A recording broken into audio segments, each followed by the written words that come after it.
An agricultural, fisheries and conservation department worker dies after being stung by bees on Lantau Island.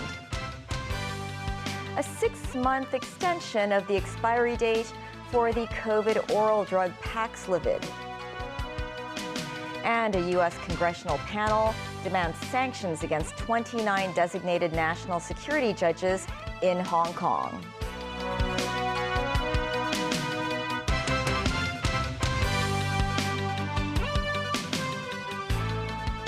Good evening and welcome to TVB News. A government worker died after being stung by bees while planting trees on Lantau Island this morning. It's believed the man had hypertension and was not wearing any protective gear at the time. There is evidence that the man had at least 4 bee stings. The actual cause of death has yet to be determined, pending autopsy results. Sharon Tang tells us more. Moments after the bee stings, field assistant Ng Kwok Pui was airlifted to Pamela Yut Nethersol Eastern Hospital. Resuscitation failed to save his life. He was 64 years old. At 10 a.m. today, Ng Kwok Pui was carrying out afforestation work with 4 other staff members of the Agriculture, Fisheries and Conservation Department, or AFCD. The location was the Chima Wan Country Trail near Mong Tong Wan. Ng had at least 4 bee stings.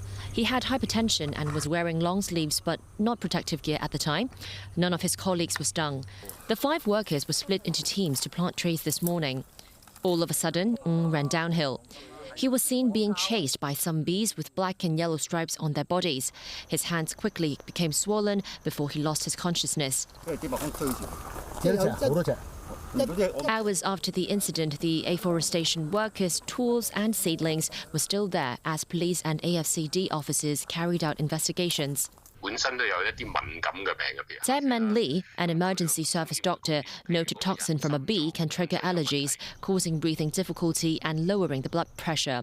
He added that there may also be complications resulting in death, meaning it can be dangerous for people with asthma or heart diseases. Mountaineer Chung Kin Man said it's best to squat down and cover the neck and head with clothes when a person is chased by bees. He added that attempts to fight and struggle against the bees would only attract more bees. According to the U.S. Centers for Disease Control and Prevention, those allergic to insect stings should consider carrying the epinephrine autoinjector as a first aid tool. Authorities said Ng had served the department for 40 years and continued working even after retirement and expressed the deepest condolences to him and his family. Sharon Tang, TVB News.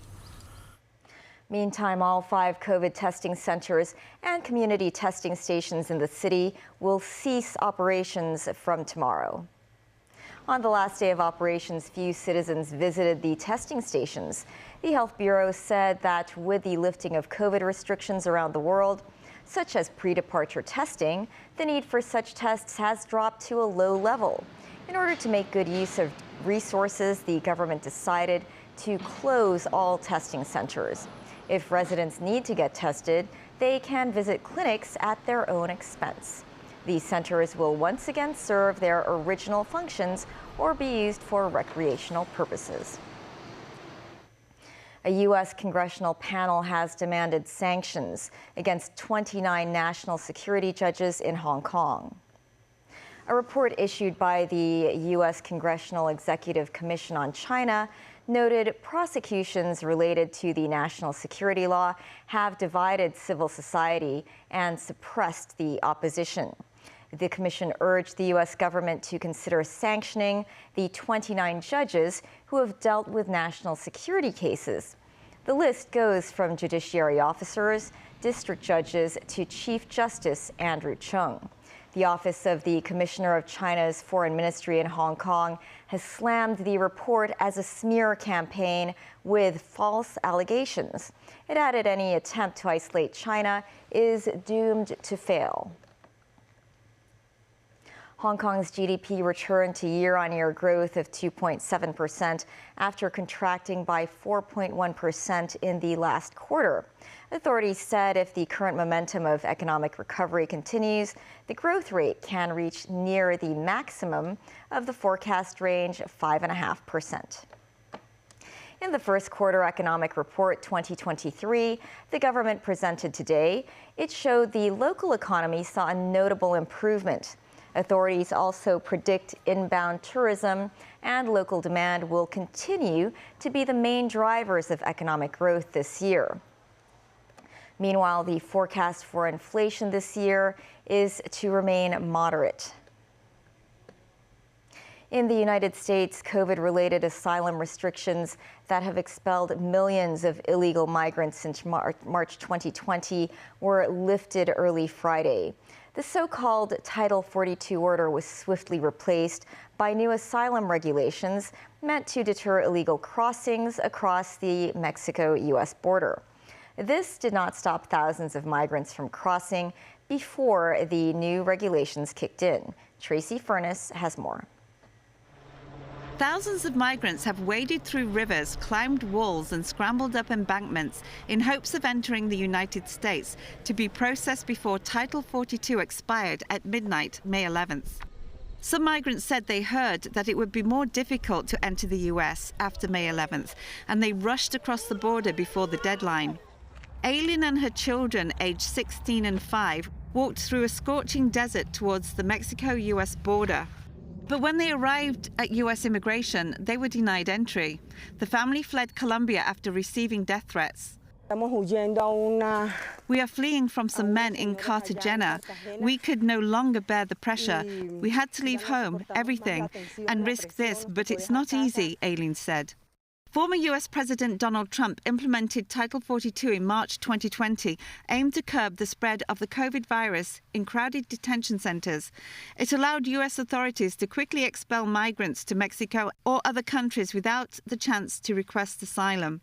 President Joe Biden has a new policy to crack down on illegal crossings, while setting up legal pathways for migrants who apply online, seek a sponsor, and undergo background checks.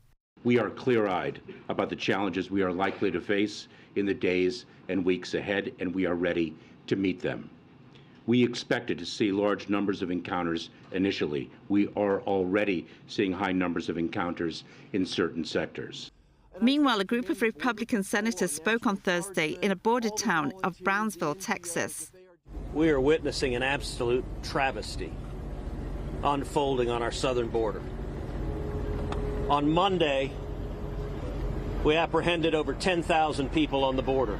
There are right now, when we're standing, more than 22,000 people camped just south of the border, getting ready to come across. Several last-minute court actions have added to the confusion over how the new border policies will play out in coming days. Tracy Furness, TVB News. Wang Yi, director of the Office of the Central Commission for Foreign Affairs, met with U.S. National Security Advisor Jake Sullivan in Vienna. According to Chinese state media, the two sides had candid, in-depth, substantive, and constructive discussions on Wednesday and Thursday. The meeting was not publicized by Beijing or Washington beforehand. CCTV reported that Wang and Sullivan held talks on removing obstacles in China-U.S. relations and stabilizing the two countries' relationship. Wang also expounded China's solemn position on the Taiwan question, the report said. Meanwhile, the White House said Sullivan told Wang that the Biden administration is looking to move beyond tensions spurred by the shooting down of a Chinese balloon that traversed America in February.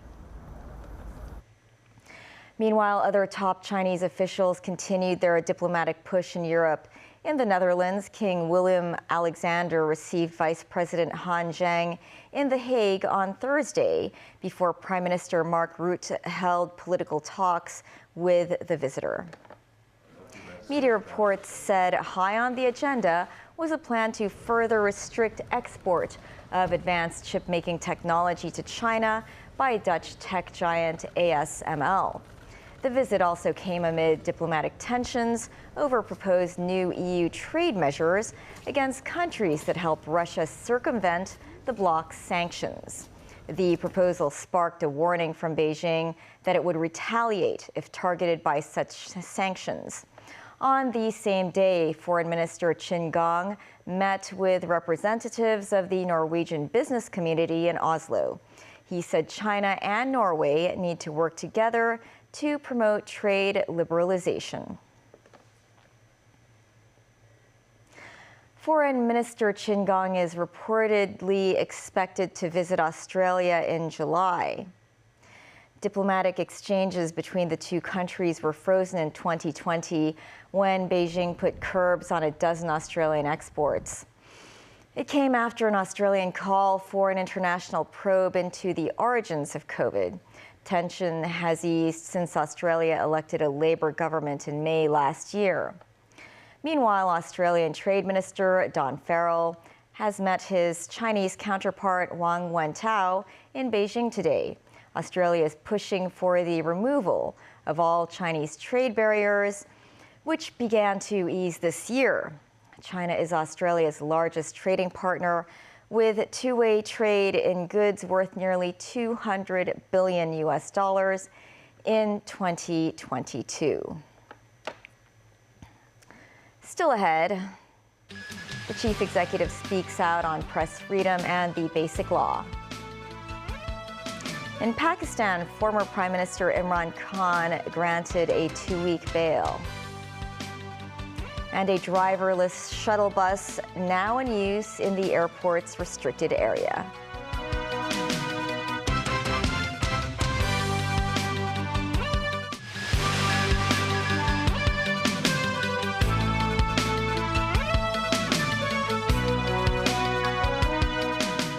Welcome back. In Pakistan, former Prime Minister Imran Khan has been granted a 2-week bail by Islamabad's High Court.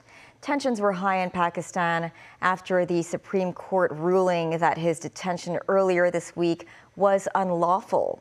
The politician was arrested in court on Tuesday on corruption charges. This triggered widespread protests and violence, with Khan's supporters believing the case is politically motivated. David Garrett reports.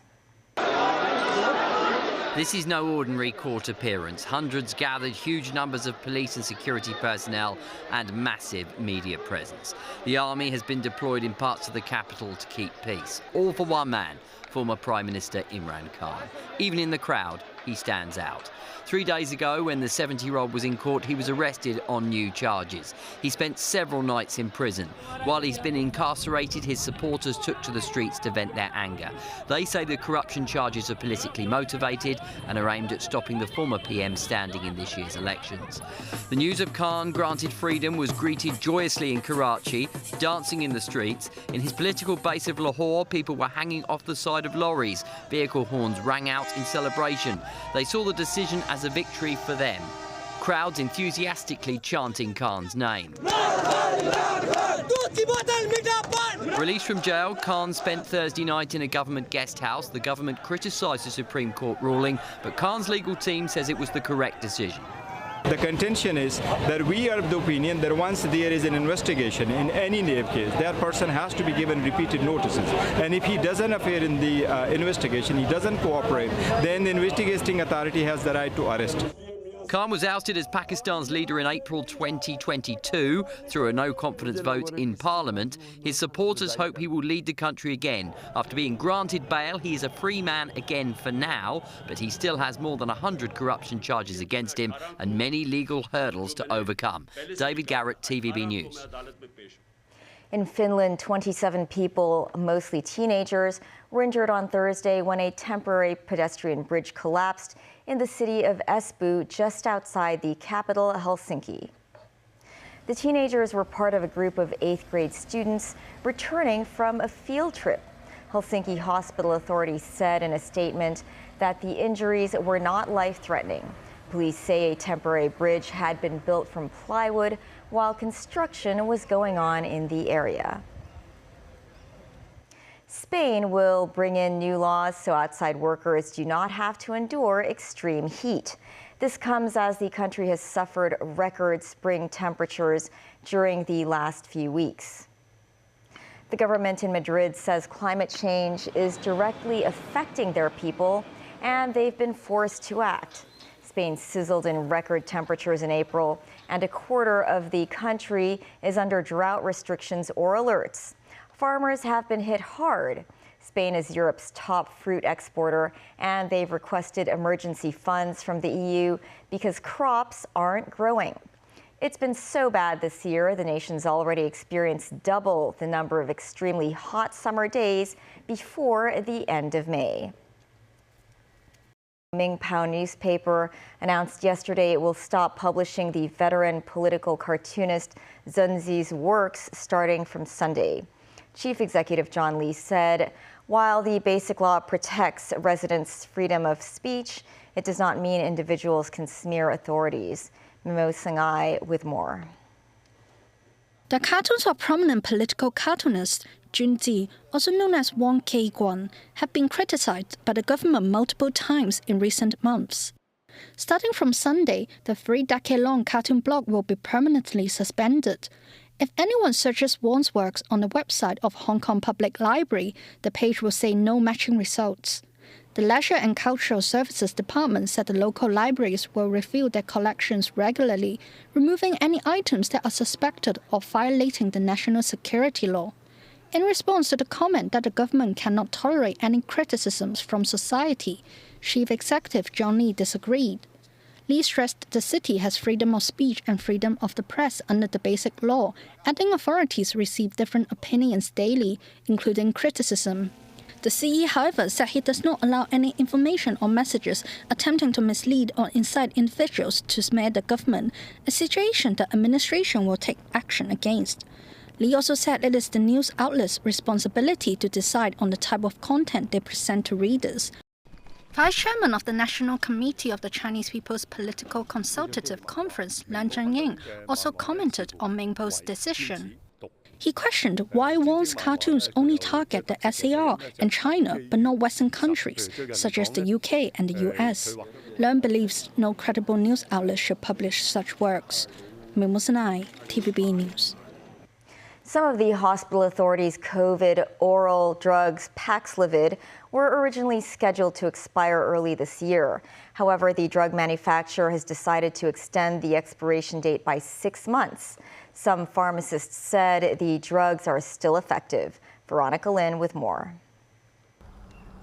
Recently, there's been a surge in COVID cases. The hospital authorities said that there have been more than 400 daily hospitalizations due to COVID over the past few days, 20 times that of the numbers in March. For those who are over 60 or with chronic illnesses, they can obtain oral drugs developed by Pfizer and Merck to prevent severe symptoms. However, the hospital authority admitted that some of Pfizer's Paxlovid expired in the beginning of the year, but the expiration date was later extended for half a year. Dr. Owen Tsang, medical director of the Hospital Authority Infectious Disease Center, said that some drugs expired between January and March. However, when the pharmaceutical companies tested these drugs on their efficacy and potency, they found that it was possible to extend their expiration dates. A private doctor pointed out that since October last year, the government has successively recalled the expired Paxlovid and printed new labels with the extended expiration dates. However, he said he did not give the new packaging to his patients in order to prevent the reselling of these drugs. Family doctor Lam Wing-wo said he needed to explain to patients, especially the elderly, that the expired medications are valid until September. Another medical professional explained that since COVID drugs were developed in such a short period of time, factories might not have had enough time to determine how long they could actually last. Hence, the current expiration dates are a more conservative estimate.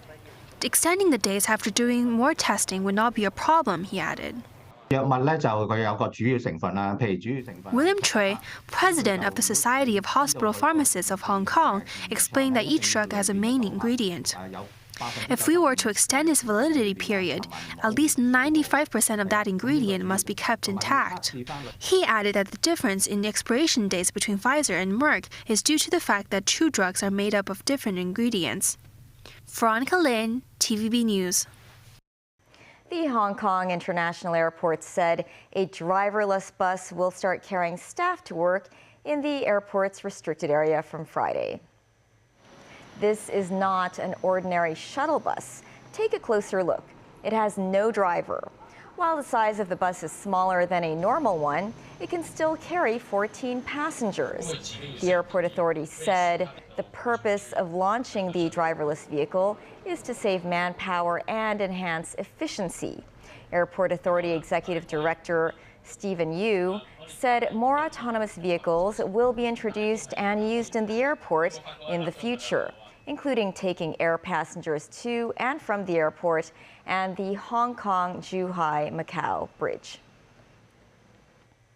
China's automobile exports surpassed Japan, becoming the world's largest car exporter in the first quarter.